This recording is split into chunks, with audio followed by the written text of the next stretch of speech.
My name is Gibson, and I'm the creator of the Personal Development School. This is your daily breakthrough video, and in this video, I'm going to cover with you how having narcissistic parents or a narcissistic parent affects adult romantic relationships. Now, this is a video I had requested many times over from so many different individuals and really wanted to take the time to put this together.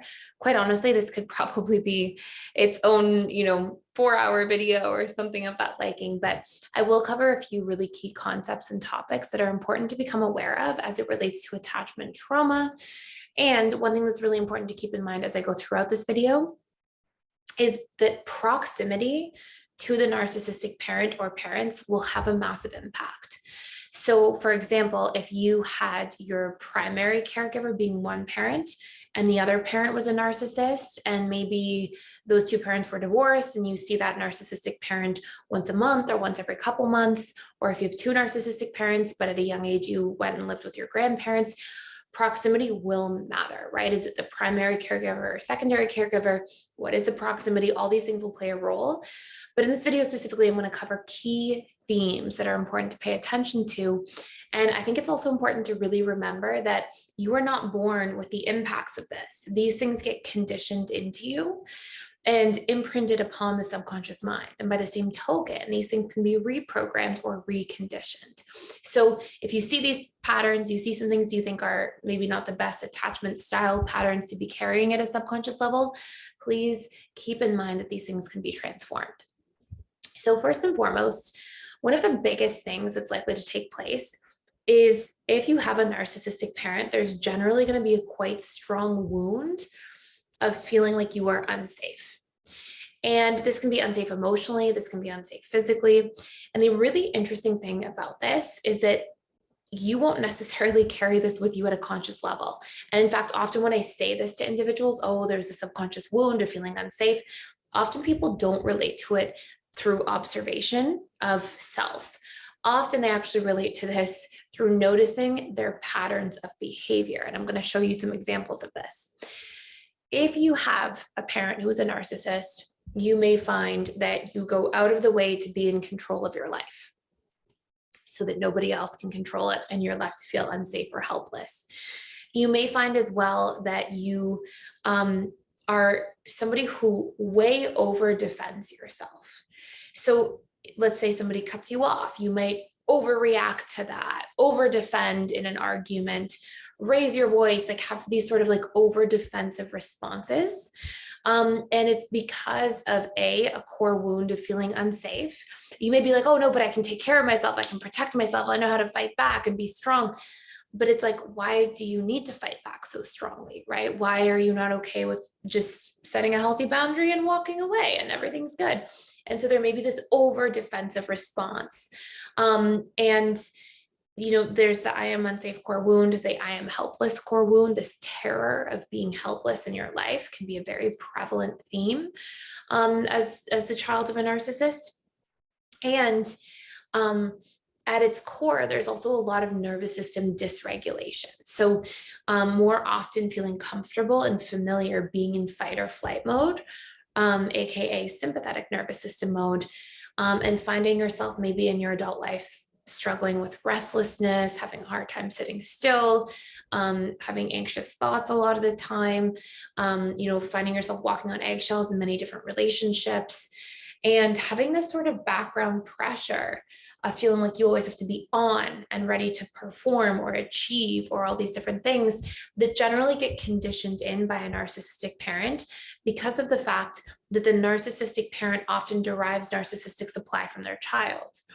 And I mean, this is where we could go into so many different videos about the golden child and the scapegoat and all these sort of different dynamics, but just at a high level here, first and foremost, generally, because the narcissistic parent sees their children as an extension of themselves, there's a lot of polarity in how the narcissistic parent or parents view their children.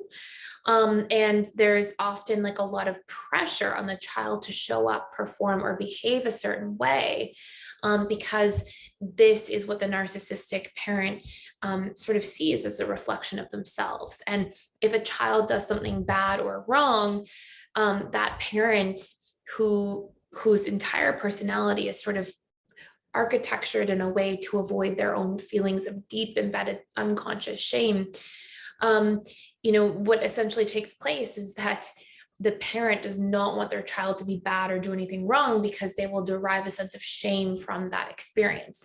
I'll give you an example of this, not in a parent context, but I had a client once, and she was dating a narcissist, and they were together for like 5 or 7 years or something. And I remember her saying that her partner was taking her to a work event at his workplace. It was like a Christmas party or something like that.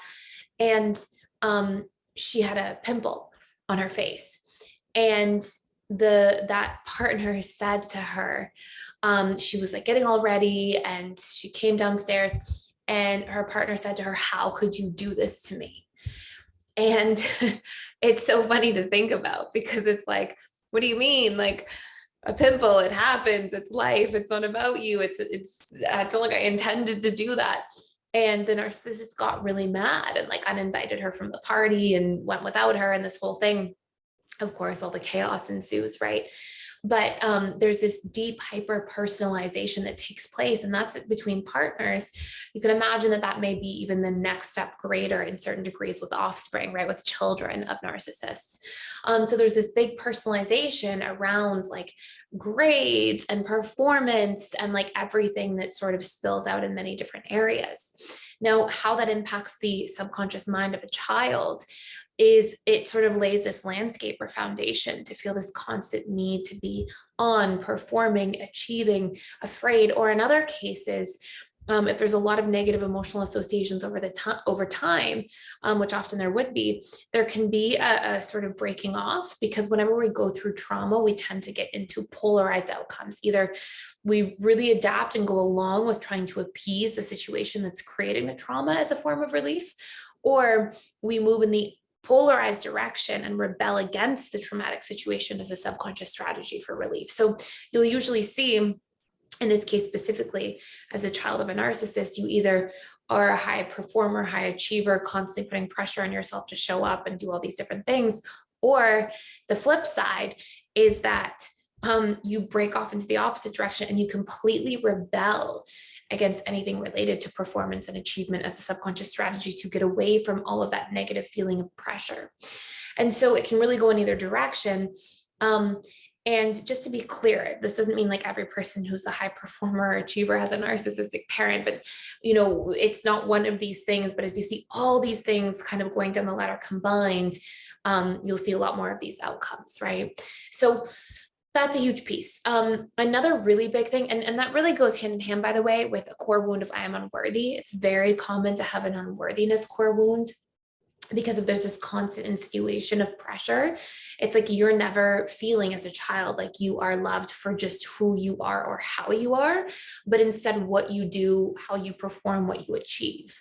And so what you'll see here is, if your baseline, like one of the biggest things that's talked about in conscious parenting communities is giving your child love for no reason. Because, if your child's just sitting on the couch or they're just playing with their toys in the corner and you go up and you give them love, and if that's a pattern and a habit and a theme in your parenting, like what you're essentially doing is teaching that child, you don't have to be anything to receive love. I don't just give you love when you get a good grade.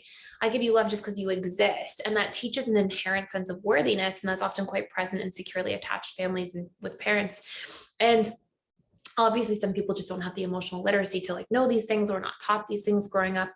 But, you can see the opposite of that by juxtaposition, right? You can see the opposite of what that would look like when Instead, that's not happening. And in fact, instead you're seeing a lot of love given in conditional circumstances because of what you did. It's earned love. And so what this does at the subconscious level of mind is it conditions this child to be somebody who feels like I have to constantly earn my love, earn my worth in every interaction that I have. And it brings this fragility into adult romantic relationships because it often perpetuates this theme that if I'm imperfect, if I show weaknesses, if I show flaws, if I let my guard down, if I'm not, showing up in all these different ways, I lose my ability to be loved by my partner. And so there's this constant pressure that gets brought into adult romantic relationships as a byproduct of having this conditioned program.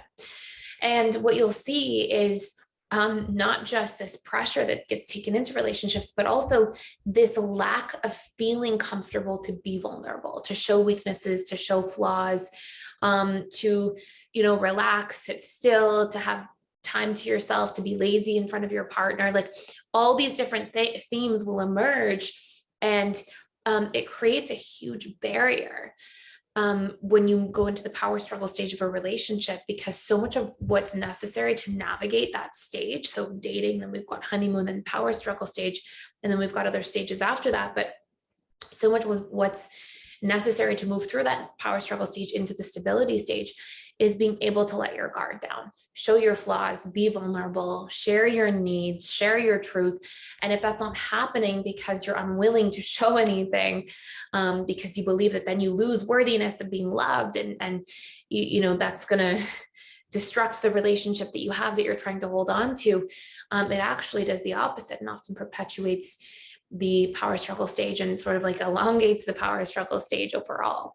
So again, you can see some of these big themes in here.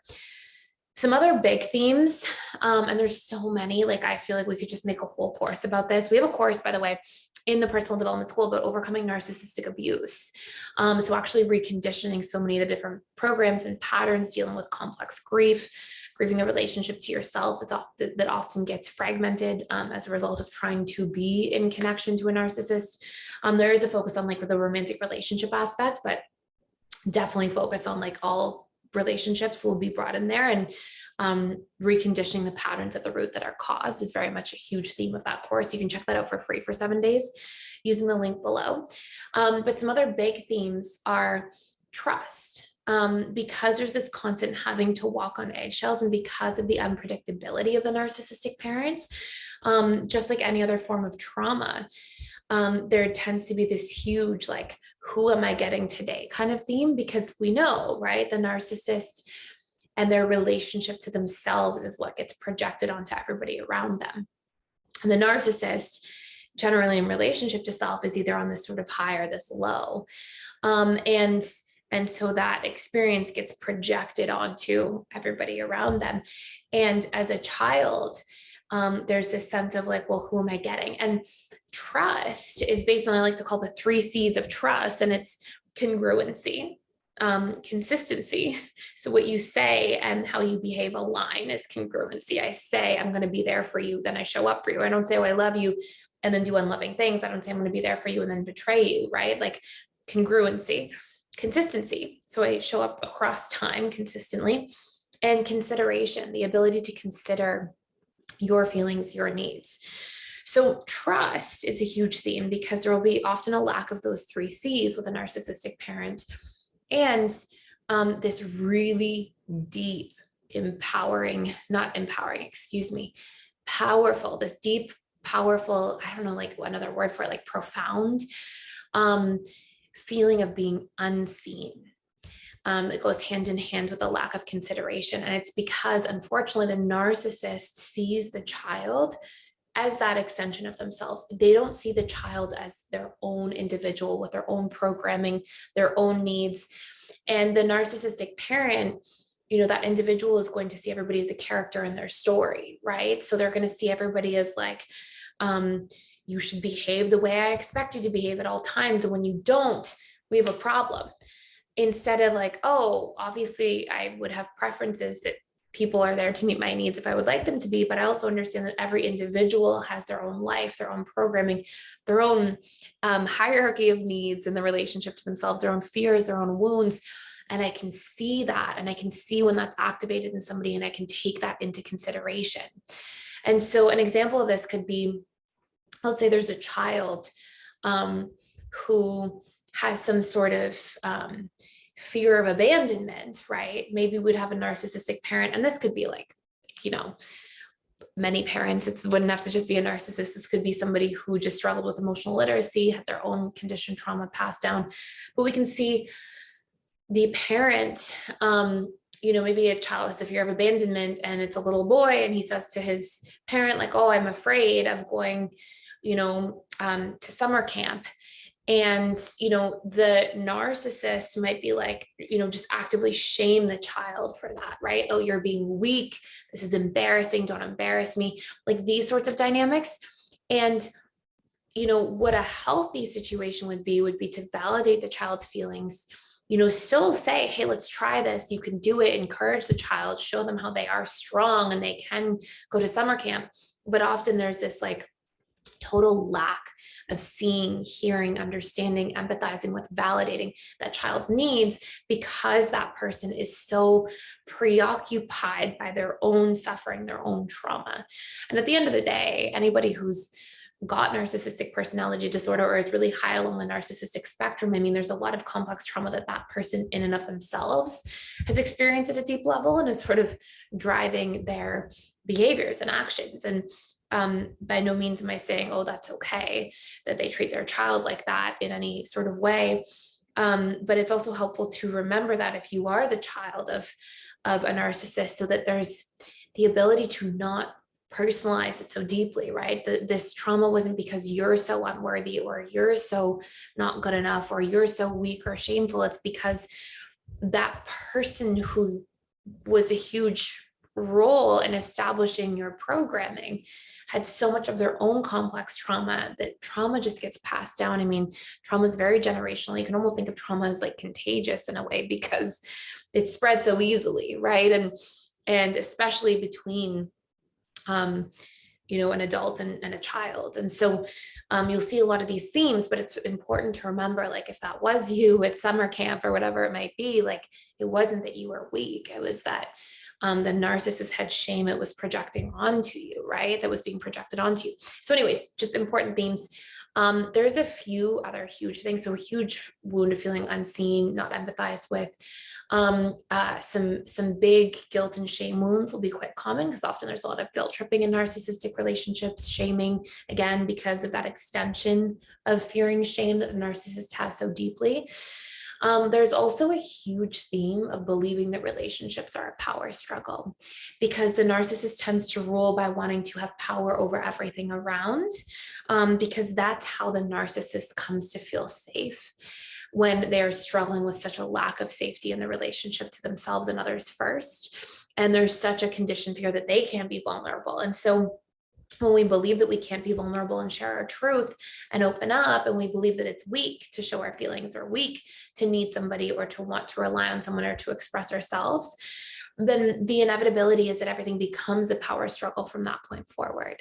And so often, if you are conditioned to see that, and because the child and the narcissist themselves will often go through a power struggle in their relationship, it's very common that the child of a narcissist grows up to feel like relationships are only ever a power struggle and this war on control, rather than shared control between two parties that's rooted in a mutual supportiveness, and seeing and hearing and understanding each other and deriving that sense of mutual support. And so that will be another huge theme. I mean, there's so much we could go into here. I'll probably just make a course just about this at some point. But again, the Overcoming Narcissistic Abuse course will be really helpful as the starting point.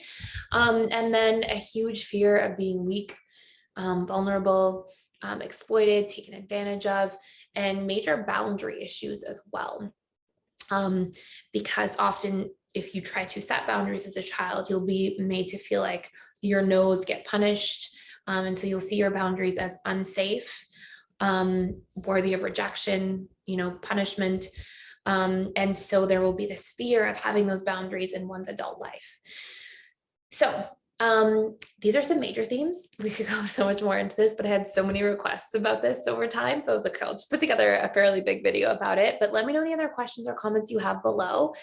And any other content you want to see about these types of dynamics, happy to create it. So thank you so much for watching. Please like, share, and subscribe if you haven't already. And keep in mind too, these things are reconditionable. I made up that word, but these things can be changed. So anyways, thank you for watching, and I will see you in the next video.